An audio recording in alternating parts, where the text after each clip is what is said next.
ಒಂದ್ಸರಿ ಶಿವ ಮತ್ತು ವಿಷ್ಣುವಿಗೆ ಯುದ್ಧ ಆಗುತ್ತೆ. ಯಾಕೆ ಅಂತ ಗೊತ್ತಾ?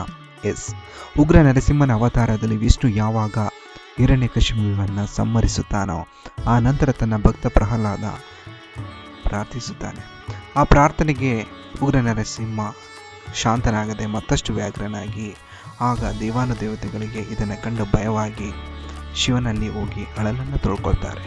ಈ ಅಳಲನ್ನು ತೊಳ್ಕೊಂಡಾಗ ಶಿವನಿಗೆ ಅರ್ಥ ಆಗಿ ಹೇಗಾದರೂ ಉಗ್ರ ನರಸಿಂಹನ ಶಾಂತ ಮಾಡಬೇಕು ಅಂತೇಳಿ ಉಗ್ರ ನರಸಿಂಹನವನ್ನು ಸಂಧಿಸ್ತಾನೆ.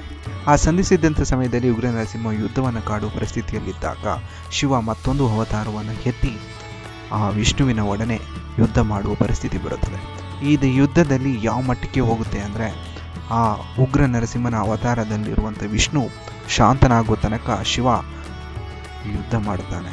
ಯುದ್ಧದಿಂದ ಸೋತಂತ ಆ ಉಗ್ರ ನರಸಿಂಹ ತನ್ನ ವಿಷ್ಣುವಿನ ರೂಪಕ್ಕೆ ಬಂದಾಗ ನನ್ನನ್ನು ಸೋಲಿಸುವ ಶಕ್ತಿ ಶಿವನೊಬ್ಬನಿಗೆ ಇರುವುದು ಎಂದು ಅರ್ಥವಾಗಿ ಶಿವನಿಗೆ ಶರಣಾಗಿ ಶಿವ ಸಹಸ್ರನಾಮವನ್ನು ಪಠಿಸುತ್ತಾ ಶಿವನನ್ನು ಕಂಡು ಶಾಂತ ಮಾಡಿ ಶಿವನಲ್ಲೇ ಐಕ್ಯೆಯಾಗಿ ಶಿವನಿಗೆ ಶರಣಾಗುತ್ತಾನೆ.